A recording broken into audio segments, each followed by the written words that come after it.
I'm 𝗕ance Scaramucci, and welcome to Open Book, where I talk with some of the most interesting and brilliant minds in our world today. Joining us now on Open Book, someone that some of your best relationships in life can come from Twitter trolling, okay? Miss Kara Swisher trolled me on Twitter, and look at us now, 5 years later, with this beautiful relationship. She's the host of On with Kara Swisher. She's the co-host of the Pivot podcast.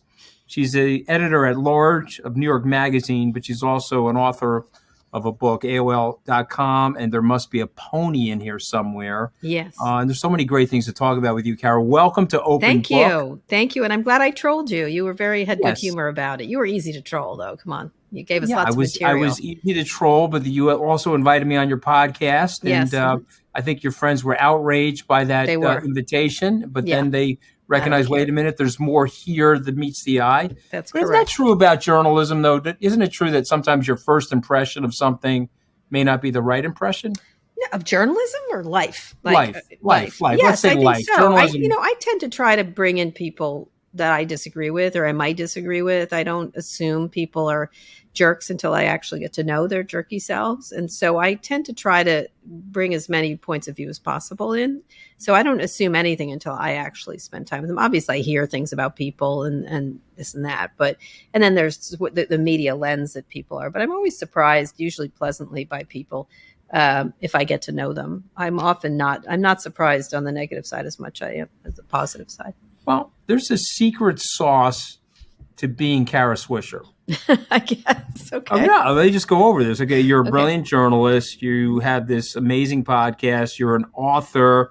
You break stories. Yeah, okay, so it's not just like you're a pundit. Mm-hmm. You're actually in the know, and you are scooping people. Used to be. I don't do that anymore. And so in a lot of different ways, I mean, you're probably not going to like this comparison, but like, you remind me a little bit of Ryan Seacrest in that way. Oh, that's a compliment. I love Ryan. He's great. Okay, yeah, but you're able to do a lot of different things. I love Ryan as well. I have a lot of respect for him, but he can move across the bandwidth. He does. And do 10 or 15 things at the same time exceptionally well. Yeah. What is the Kara Swisher secret sauce? Secret. There's no secret.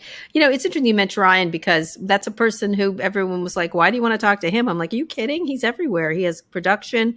He's a really good personality. He's done music stuff. He's entrepreneurial. So that's why, he actually, when I met with him, he's like, why do you want to meet with me? And I said, I think you're an entrepreneur. I love entrepreneurs. I don't care how they do. I don't care how your hair looks or whatever. But he had a public persona that was not what was actually going on. There's lots of people like this. Sean Hayes is another person who was on Will and Grace. He's also a producer. He's now got a successful podcast.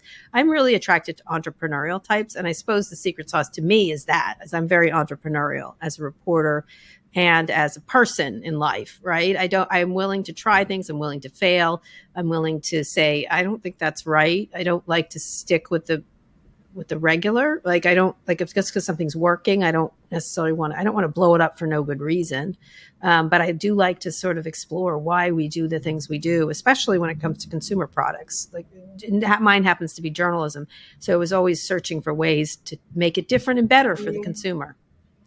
I have a theory that I want to test on you. I think a lot of we're born with certain traits and certain acumen and so forth, but a lot of the things that we do in life come from our upbringing. And I'm wondering if you think that that's true. And if it is, tell us a little bit about your upbringing and how it led you to where you are. It's a good question. We're just talking about that on Pivot. I think probably more negatively than positively, but positively in a negative way. My dad died when I was really little. And I was, that leaves you at a very empty place when you have, a parent losing a parent. Like it's like half your friends die essentially. And we were very close. And even though I was 5, I don't have a lot of memories. I have too many younger kids. I have 4 kids, but I remember thinking when they were 5, wow, this was me, right? They know me really well. And so the loss was rather vast. And I think that sort of changes how you look at life. I think a lot of well-known people have had that happen to them. Steve Jobs was another person very aware of death. I spent a lot of time. I think that's one of the things I brought from my upbringing that was important, but not, I wish it was another way I could learn that particular lesson about how life is finite and you have to go for things when you even when you don't want to, or you shouldn't waste time. And I think that was a really good lesson. I had a very close relationship with my grandmother. I spent a lot of time, she's Italian. She's 100% Italian.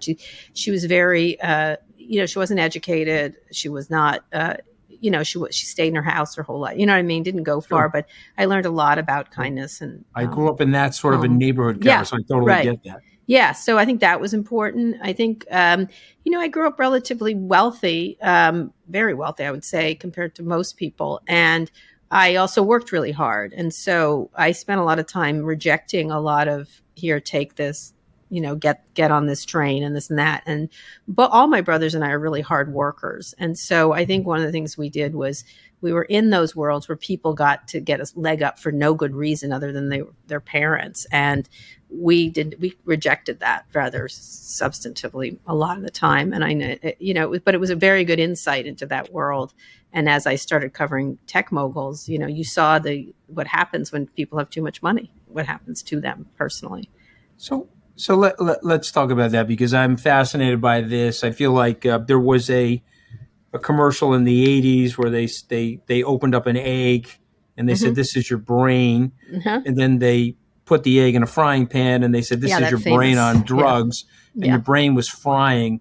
But I also think there's a little bit of that is related to money, meaning this is your brain and then this is your brain on money. And so you interview a lot of people that have incredible amounts of money. What happens to the brain on money? I don't know if it's money as much as what money brings with it, which is a lot of enablers, a lot of people who agree with you violently, that you're always right, a lot of people that lick you up and down all day, that you never get feedback that is negative, that is deserved and negative. I don't mean negative to negative's sake, because that's just a jerk, right? Right. But I think it's really important for you to get points of view and different things. That's not right. That's not correct. And I think the richer you get, you tend to reject disagreement quite a bit. You don't like it. It's a pain in the neck. And, I'm working on my memoir of Silicon Valley right now, and I'm going to have an epilogue of people I used to be very close with who won't speak to me anymore, right? Because I stayed the same and they changed. Like I was like, one of them, they did something pretty stupid. And when I saw them, I'm like, well, that was stupid. And they were like, what do you mean? Like, how dare you say that? And I was like, I'm sorry. Last year's person would have been like, oh yeah, that was dumb. And very few people stay. There are people who stay that way. I was just writing the section about Steve Jobs, and they introduced a thing called Ping. You don't remember it. It was a social network called Ping. And it was music oriented, and it was sort of a mashup of Facebook and Twitter. It was terrible. And he came out, he presented it, and he came out, and he had Coldplay introduce it, right? And I don't like Coldplay, so that was even worse. And I came out, and he said, "What do you think?" He comes out of the demo areas. He came over to me, and he knew I covered social networking, and he said, "What do you think, Kara?" And I'm like, "That just sucked. This is a shitty social network. And by the way, it made worse by Coldplay." Now, he was a friend of Chris Martin, so he defended Coldplay, but then he was the only person who's like, it kind of does suck. And I'm like, it kind of does. Like, I don't know. You're not very good at social media. I don't know why you're doing it. You're doing it as a reaction. And he immediately was like, you know what? We're doing it as a reaction rather than it doesn't play to our strength. And we had a great discussion. Very few of those discussions are to be had in Silicon Valley once people get to a certain level of power. Let me stop you for a second. Was he already sick with pancreatic cancer when that happened? He was sick almost all the time I spent time with him. He got sick and got better. I think that was Ping was he wasn't maybe. You think his impending mortality though affected? He didn't think he was going to die. Let me just say, because he recovered several times. Like he recovered rather significantly in 2009, I think it was. Yes. And so I think he definitely was sick again, but I think he was like that the whole time. If you look back at some of his things, he was he had an image of being like the king, but he wasn't. He had a lot of people who disagreed with him around him. And he talked about it a lot. When I went back to listen to some of our interviews, he said, I lose arguments all the time. If you don't have people around you, and if hierarchy wins over ideas, you've already lost. And I thought he was rare, let me just say, because everyone else, if Mark Zuckerberg was still speaking to me, I'm like, metaverse? No. And here's why.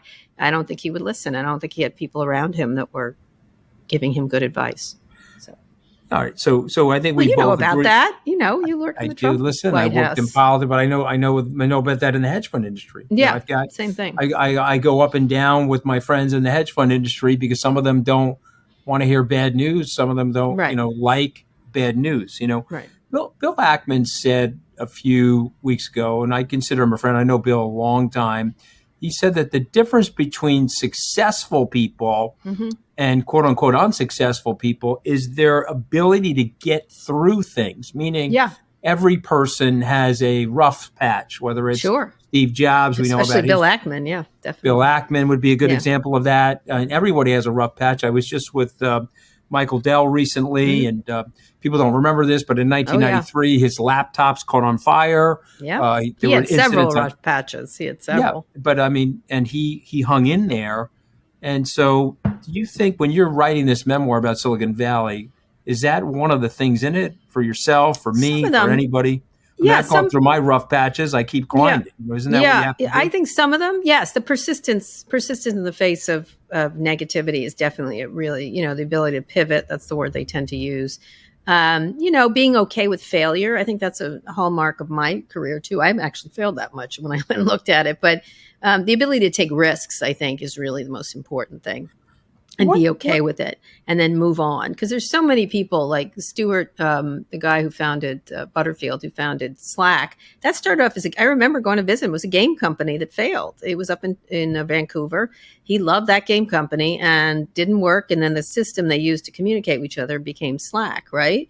So that was a failure that turned into a success. And so the ability to look at things, and he had several of those. He had another game company, and then he sold it. It's called 𝗕cie. It was a photo thing that he sold to Google, I think. So he had a lot of game failures that became successful businesses. And so I think, and also the ability to give up is something that isn't irreconcilable. I think that's the one thing that they do. That said, on the flip side of that, some of them stick with things way longer than they should, and not giving up becomes really like not giving up is a problem too.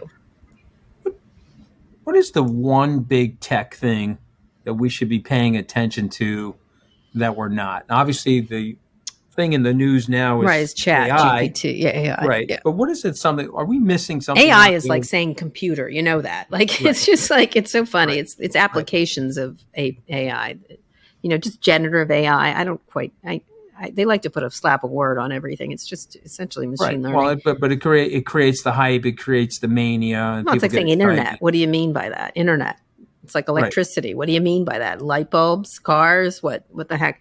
I do think AI is sort of, you're seeing a lot of investment. There's a hype cycle around it now because of this chat GPT, which all the other companies have an ability to do, by the way. It just hasn't been productized yet. That was the first productization, I guess, of it. And so I find it underwhelming at this moment. And I think probably the creators of chat GPT do too. But where it's going to go is unknown. It's like early internet was a picture was a video of a coffee machine brewing. We didn't know where it was going to become Google and this and that. And so I think we have to suspend knowing what it's going to be. But obviously, it's a really important. Right now, what ChatGPT is, if I thought about it, the way you have spreadsheets for numbers, like you don't think about using a calculator anymore or an abacus or whatever. You just put it in the spreadsheet and it just spits out the numbers. And so this is the same thing for text. And so for very easy stuff, it's really great. If for other things, we'll see. And what businesses, I don't know. Like the valuations are pretty high. We'll see what it becomes. It feels like it could be commoditized.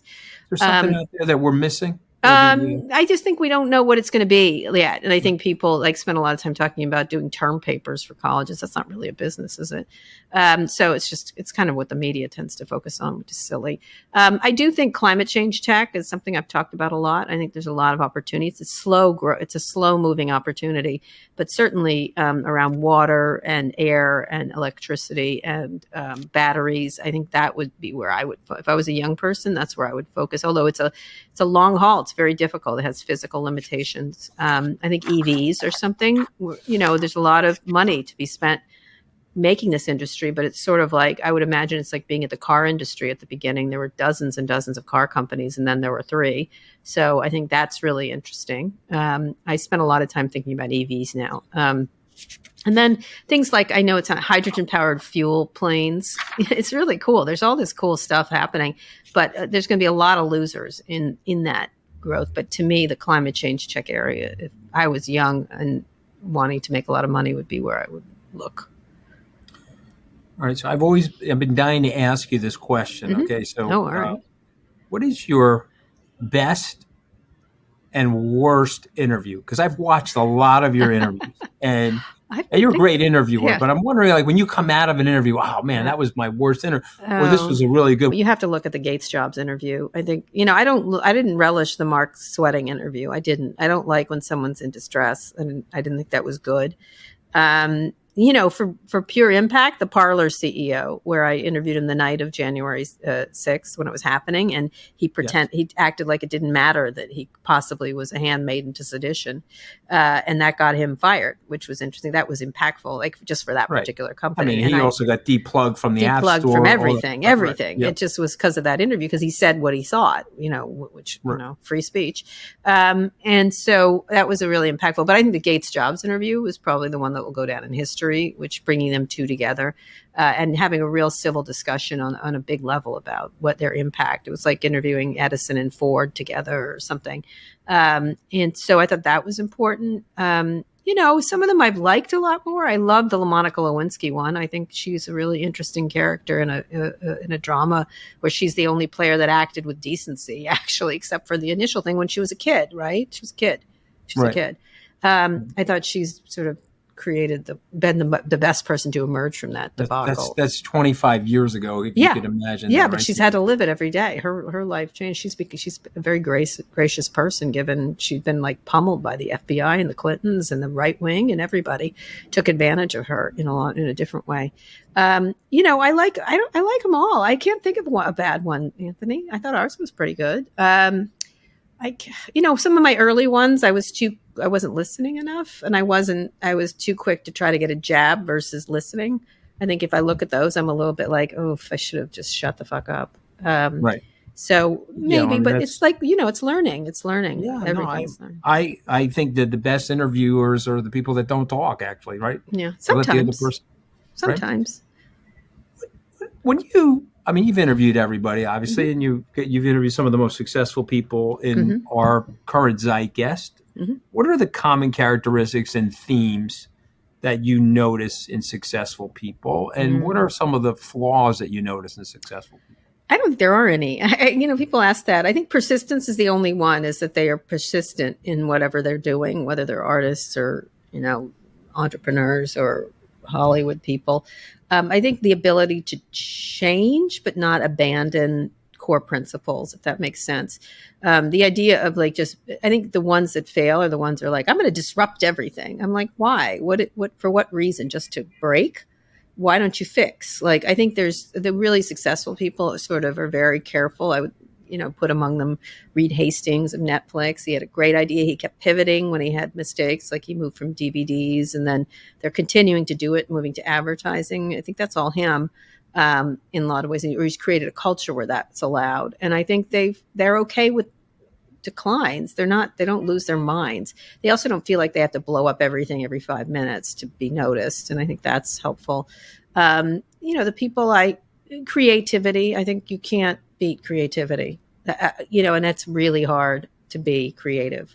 Everyone who's able to meld art and science seems to be, that's a Jobs kind of characteristic. People who are, what I consider plagiarists are usually burn out pretty quickly, copiers. And then also some businesses that I don't think much of can do very well, like Facebook. I think it steals people's data. And I think it's addictive. I think they're not safe enough, but it works. It works. They did a great job as a business. I don't admire it as a business, for example. How about, let's go to your book, the book on AOL, which I thought was fascinating. Let's go to AOL, because AOL was everything. Yeah, it was. Okay, you and I are old enough to remember when AOL was, to me, the internet, and AOL was my portal. And people said that someday AOL would go by the wayside, and a lot of people snickered and said, "Oh no, that can't happen." It's everything. but it turned out it was a walled garden. Yeah. What's your reaction to that book that you wrote? Oh, I love it. I went back and read it recently. It's actually pretty good. Some of the predictions are pretty good. I think they were a moment in time, but everything in it is what's now, right? Like whether it was communications or music, they had a whole music offering. They had a whole thing around community, which was important. Obviously, advertising, the chat rooms, every element they had there it became its own industry, and I think they were very prescient in terms of a lot of stuff they did. Now, they got sort of messed up with that Time Warner acquisition, which directionally, if you think about it, I've been going back and looking at it, directionally, it was correct. It was directionally the right way to go. Timing wise, it was not great. And you know about that in finance. Some people can be directionally correct and just bad timing. And I think, and they also had a very reticent company they took over that was like determined to screw them because lots of reasons, their own faults too, their own hubris and arrogance was a problem. But I think they really, if you look at a lot of stuff they do, you're like, oh yeah, that happened. Like, well, you know that. And there's nothing new under the sun. That's a famous, I think it's Euripides quote. Do you still have an AOL email? Mm-hmm. Yeah. Yep.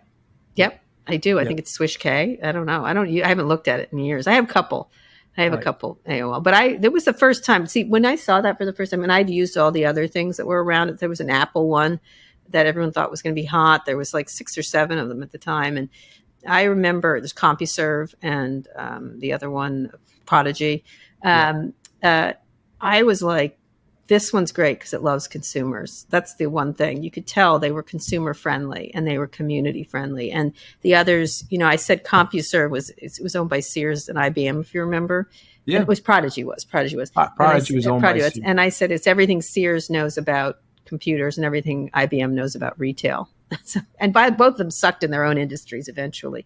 But it was really very clear that this upstart who was very focused in on consumer and community was going to win. And it was just a better experience. It was easy to use. It was all kinds of things. And so it was very easy to see why. I tried to get the Washington Post to invest in them. They invested in this AT&T disaster interchange. Right. And I kept saying, no, this little company is going to be the thing. They're right, and so they did. You remember Jim Kimsey? Yes, of course, that crazy guy. He was he was one of the. He was. He helped not die. Right. No. The one of the funner things for me was, and I've talked to 𝗕cie about this. Is I used to go into those chat rooms. This is like 25 years ago, and once in a while, Steve was in the chat room with you. He was. Yeah. And Jim wasn't. I can't imagine Jim. No. Jim was never. But I remember Steve being in the chat room on more than one occasion, which made it fun. Yeah. What? Yeah, company, he was great. It takes all kinds. No question. He's still doing a lot of innovative things. He's a great guy. What company in today's world would you want to have that level of access to that you had to AOL? If you were going to write another book? Well, it was hard. He used to always try to give me the long arm, get away, Kara, kind of thing, until I knew too much. And then he's like, oh, all right. He was a very canny guy. He is a very canny guy. I have access to a lot of companies. I think I spent a lot of time talking to media people. I have a very good relationship with Bob Iger, for example. Interviewed him many times. I know all the Netflix people. I really like talking to them. I have pretty good access to Microsoft. I just recently interviewed Satya Nadella. Tim Cook's always been very open to talk. It's only the companies run by petty tyrants that are sort of have kept me away, as they say. I think Mark in general is not a jerk, but he's certainly, working with me has not worked out well for him, I guess. And so I wish I had, I'd like to be inside his thinking on the metaverse. Because there's a lot of things to like about Mark Zuckerberg, a lot of things not to like about him. And so I'd like Mark's there. And with Twitter, it's a shame what's happening. You and I had that debate, obviously. Someone I was close to, actually, and not at all now. Let's talk about that because, in a lot of ways, I have to cede, and I've listened to our debate. You have? Had it. Okay. And I have to cede some positions to you about what has happened because the data it's not in Elon Musk's favor in terms of what's going on. And the technology is really glitchy now. And the technology and so forth. Mm-hmm. But I asked you a question at the end of that debate that I want to ask you again right now. Sure. If you remember that question, but it was, I don't. the question was, you believe he's hurting Twitter, and there's a lot of data that says that he is. But I asked you, but you don't want him to hurt Twitter, though, do No. you? You want Twitter to survive and thrive, right? Yeah, I was thinking that the other day. I was like, I'm trying out all the others, and they're all some of them are quite better than others.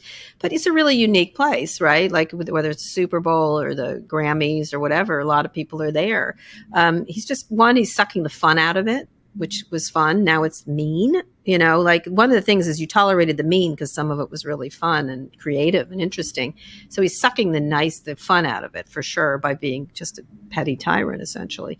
He's constantly punching down. He's constantly insulting people. It's never uplifting, right? One of the things he said very early, he said, if you spend an hour here and you feel bad, this is a bad product. And I'm like, well, welcome to your world, like that kind of thing. And I think just having, right-wing people screaming at liberals is really not the way I want to spend my time. I've cut off comments.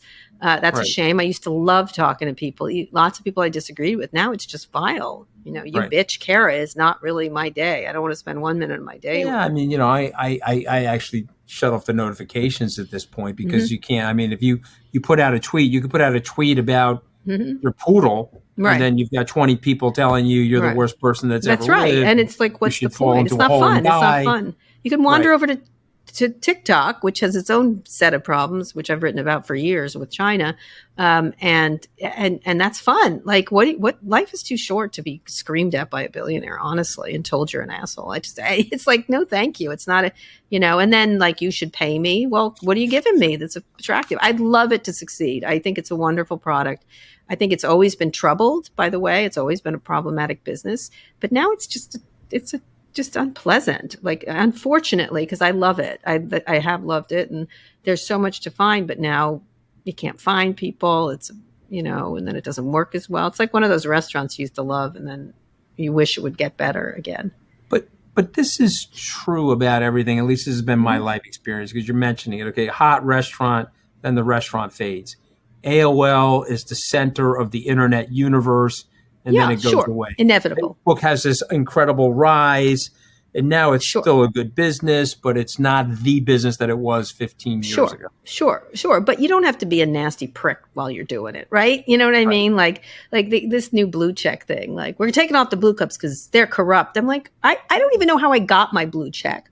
Like, what are you talking about? Why does it have to be that? Like, maybe they had a bad system in place. Who knows? And just be honest. We need to charge for these things because of this. Like, instead, it has to be like whacking people in order to feel better. And that's pathetic. That's just pathetic. I agree. Life is fatal, Anthony. Like, that's really pretty much what you're saying. And it is for every company that I've ever covered. You think about them, even good ideas, by the way. Like right now, Be Real is seeing declines. Really good product. Tonal is having some problems. Great product. Like, there's nothing wrong with the product. Peloton, nothing wrong with the product. There's just secular and other issues happening. What I think the problem is that you have something that actually could be wonderful and really uniting, and it has to instead be divisive and lying about what's happening. And I think that's a sad thing, because it would be a good place to really bring people together and make people laugh and stuff like that. Well, it's interesting because there's not one company in the Dow Jones Industrial Average, which was created in the 1890s, that has stayed in the Dow Jones Industrial Average. Right, and so you've had a full revolution. General Electric was that one company. People would point to say, well, GE's in there, but it got kicked out several years ago due to the areas of mismanagement that they faced. Okay, so we're down to our last few moments here. I want to do with you what I do with all my guests, which is I'm going to read you 5 words. Okay. And I want you to fire back to me your thoughts. Okay. And they're not really 5 words. They're names of people. Okay. And we've talked about some of them. So let's start with Steve Case. Class act. Changes, thoughtful, doing a lot with his life. And he doesn't have to. He could sit on his islands in Hawaii, where he came from, and do nothing. And I think he tries to contribute. Contributor. Yeah, and I feel the same way about him. He wrote a great book. We're going to have him on. That was a great book. Yeah, all his books are very prescient. Yeah, very, very thoughtful books. We're going to have him on Open Book. Sheryl Sandberg. Oh, I'd like to see what she's going to do next. That's, I like her personally, and I think she was complicit in a lot of stuff that she should have spoken up about. I don't blame her fully because he's in charge of that whole company, but she certainly went along with some stuff that, especially around privacy and data, that I really wish she had been, perhaps have had more of a backbone. But we'll see what she does next. Everybody gets a chance again, and she's got enormous amounts of money and influence, so maybe she'll do something interesting. Mark Zuckerberg. Nice guy, most dangerous man in tech over the past past decade. Really has ushered in an era of privacy violations that I think that we're still recovering from. Really most impactful, just because he's biggest. Not, lots of other sites have tried to do that, but thoughtless about his role in society in a way he should have been. Still, nice guy, very nice guy. Steve Jobs. Just a legend. As I'm writing this, I realized, he's not a man without faults, both personal and in work. But I wish he had not died. I think we'd all be a lot better because when I went back and looked at some of these quotes way before, he talked about podcasting before it happened. He talked about shifting to the post-PC world before it happened. He talked about, privacy in very clear terms. I would wish he was still living. A really important character. What do you think he would have thought about all of our screen time usage? Hated it. He would have not liked it, right? Based on the interviews that I've seen and the books that have been written about him, he would not have liked all of this. He wouldn't have liked any of it. He wouldn't. Everyone's always comparing Elon to him. Like, not even close. Like, he was not. Like if you look at the worst thing he did, look, he had some family issues. Like, hello, nice to meet everybody. And I think a little bit of that is much more complex. By the way, I do know that it's more complex.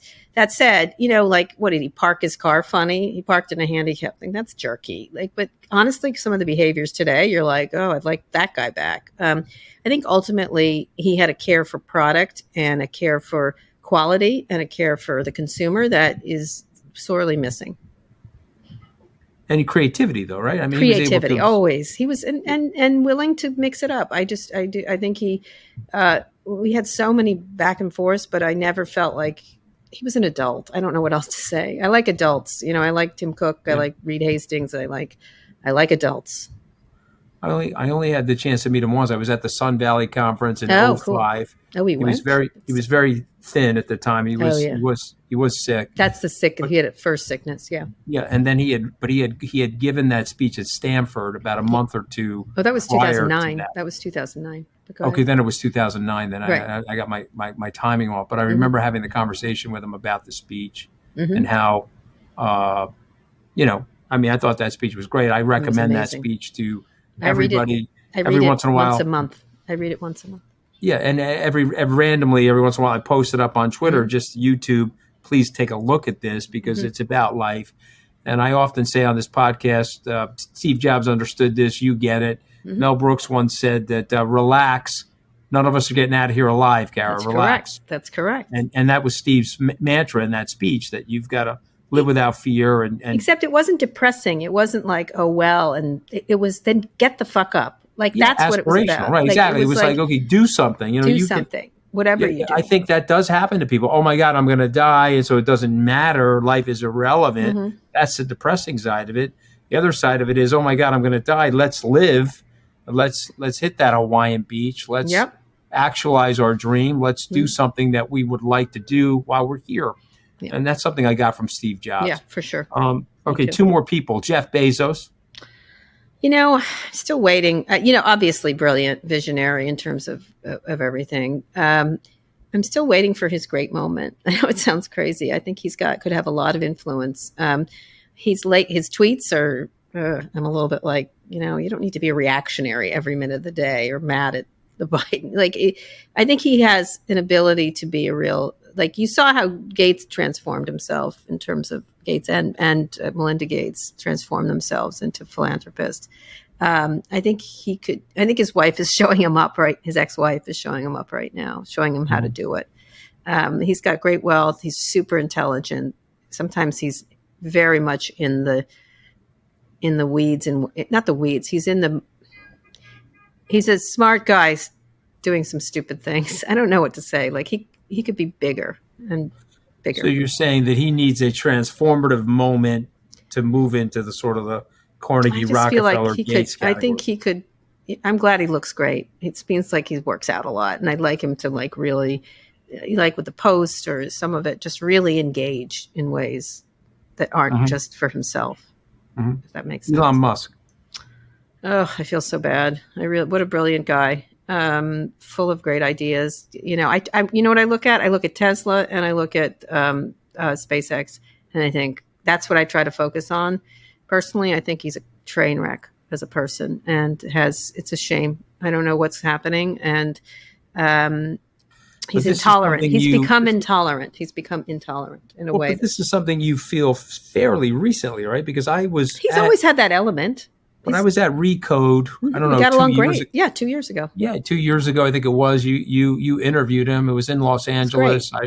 I came and saw the interview. Yeah, I mean, it was a. You think something has happened in the last year or two? I think he has enablers, and I think he's indulged. That was about 10% of him. What he's like now, it was always there. You'd see it, flash out every now and then again. A little conspiracy theory, a little like telling lies that aren't true and just putting them out there. That happened. It wasn't, a little bit off the deep end kind of thing. He talked about it himself a couple of years ago, especially when he's exhausted and everything. But I think we indulge these men, these delicate flower men, too much. And I think, when you hear from the Ukrainians, that he's just deciding what to do with equipment he sells with them, why is he involved in? I'm sorry.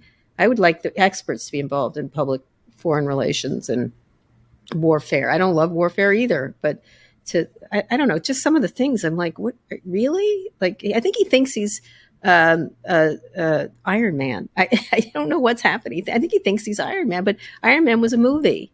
And so I would like him to be, he has such contributions to make and has made. I'd like him to shut up and make cars and rockets and shut up for a little bit. Just shut the fuck up. I don't know what to say. You know what I mean? He shouldn't become Trump. He should become great. He's right. so he's not stupid like Trump. I'm a fan of his and an admirer of his work, but I get the oscillating behavior, which is sometimes confusing. Well, okay, my last question You're for you. You're very kind. What is the next chapter for you, Kara Swisher? It's a good question. I'm pretty old. I'm pretty old, Anthony. Oh, stop it! I want to be. I was just telling Scott Galley. I'm a lot older. First of all, I'm a lot older than you. True. But I want to be an activist shareholder. I was just thinking I'd be a good activist shareholder. Oh my God! Why does Dan Loeb get all the ink on that? I could be a very good activist shareholder. I was thinking about that the other day. I'm like, how hard is it? I kind of know all the things they know, and I can make it act. But and be manipulative of things. No, I was teasing. I don't care about money. That's my biggest problem. I think I'll write these next books. I've got 2 books I'm working on, and I'll keep doing the podcast because I really enjoy it. But the very minute, able to tell us the names of the books or not yet? No, not yet. Okay, no. All right, but one's coming out pretty soon, and it doesn't have a name yet. That's why. And the other one I'm going to start working on in the fall, but it's about death. It's about death and life extension and stuff like that. And I think I would like to work on those. And then I would really like to not retire, stop doing at some point. I like doing podcasts. When the minute I stop liking it, I love Pivot and stuff, I'll stop doing it.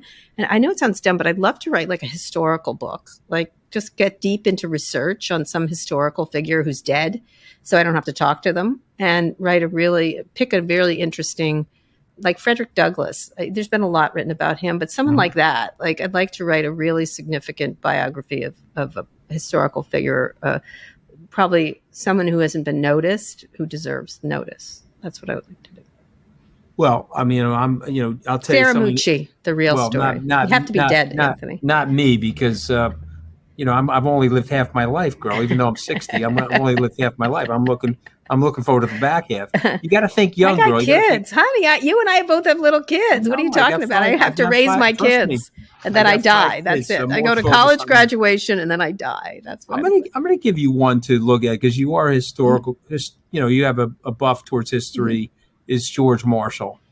Oh, interesting. Take a look at George Marshall's life, because he is There's only been 2 real biographies written about him, Okay. and he's Critically an important. unsung neo-Victorian. John Foster Dulles is the other one. Yeah. Yeah, he is literally one of the architects of the post-World War II American century. Yep. And of course, without his personality, the Marshall Plan could have never been put in place. Agreed. What an amazing thing. Even though he didn't come up with it, they went to him and said, well, you're the 5-star general. You're the only one that can sell this to the Republicans in the Congress. But people don't remember this. But there was a great book written about this a few years ago.